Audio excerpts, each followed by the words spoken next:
여호와께서 임하여 서서 전과 같이 사무엘아 사무엘아 부르시는지라. 사무엘이 이르되 말씀하옵소서 주의 종이 듣겠나이다 하니. 사무엘상 3장 10절.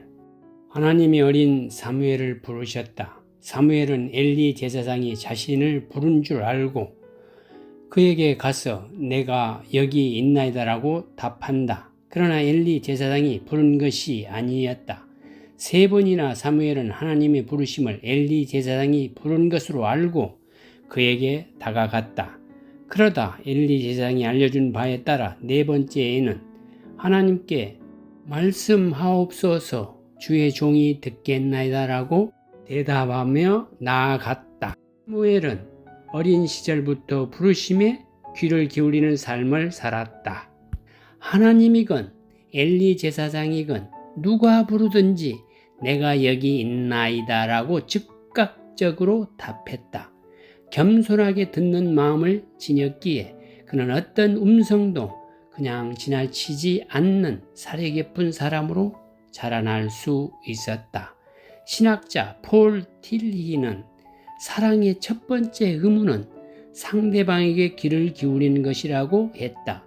상대가 누구이건 그 음성에 귀를 기울였던 사무엘은 사랑의 사람으로 주변 사람들이 사랑을 받았음에 틀림없다. 성전에서 그는 어린 시절부터 듣는 기도를 드렸을 것이다. 그는 평생 하나님의 음성에 내가 여기 있나이다 말씀하옵소서 주의 종이 듣겠나이다 라는 반응으로서 하나님의 마음을 시대에 풀어내는 위대한 선지자가 되었다. 사무엘이 듣는 마음을 지닌 것은 엘리 제사장의 훈련도 큰 역할을 했을 것이다. 제사장으로서 그는 하나님 말씀을 듣는 것이 얼마나 중요한지 충분히 알았다. 엘리는 3번째로 사무엘이 다가왔을 때 하나님이 사무엘을 부르고 계신다는 것을 눈치챘다. 그리고 그 사실을 사무엘에게 가르쳐 주었다. 그러나 정작 엘리는 세월이 지나면서 말씀에서 멀어졌고 자연스레 듣는 마음이 사라지게 됐다. 스스로 엘리 제사장 시대는 끝난 것이나 다름이 없었다. 엘리 제사장의 권위는 철저히 하나님으로부터 온 것이었기 때문이다. 듣는 행위는 상대를 사랑하고 존중하지 않으면 제대로 행사될 수 없다. 하나님의 음성을 듣는다는 것은 말씀을 듣고 순종하는 것을 의미한다. 나중에 제사장이 된 사무엘은 사울 왕에게 순종이 제사보다 낫고 듣는 것이 순양의 기름보다 낫다고 강조한다. 그러면서 사울 왕이 하나님이 말씀을 버렸기에 하나님도 왕을 버렸다는 무서운 경고를 전한다. 사무엘상 15장 22절 23절.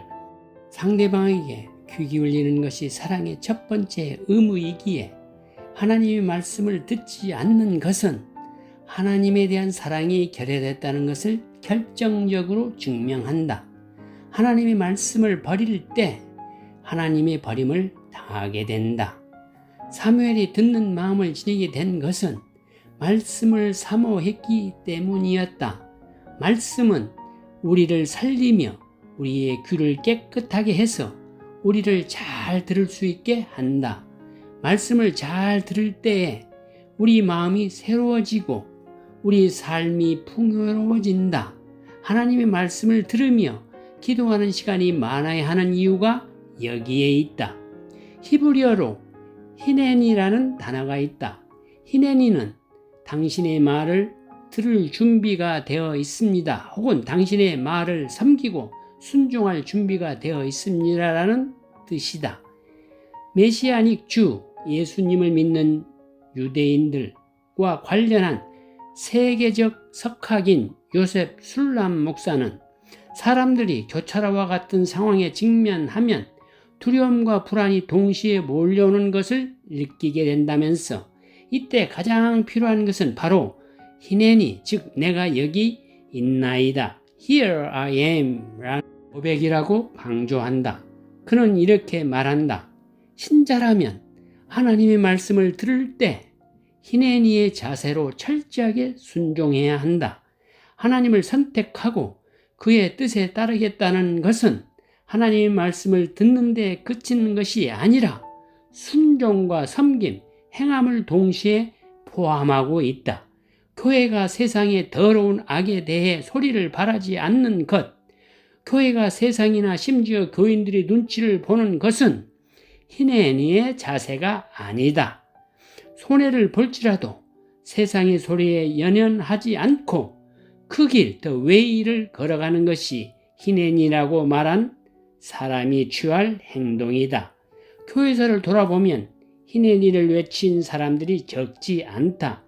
기독교 역사의 순수성은 이 희내니 정신을 통해서 이어져 왔다.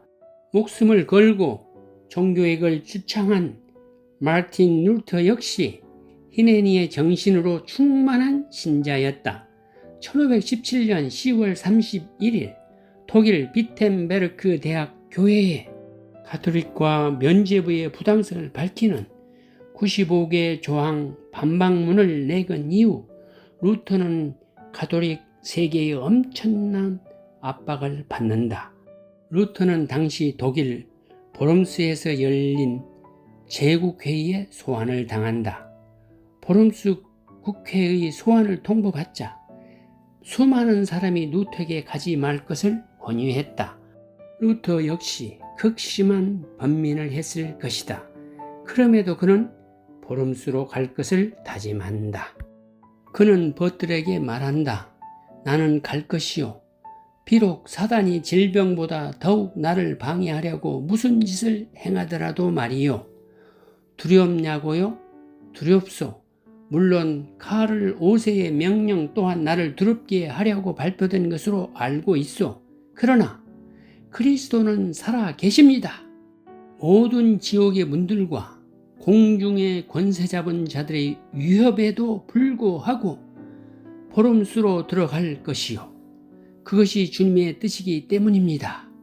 훗날 그가 당시를 회상하면서 다음과 같이 말했다.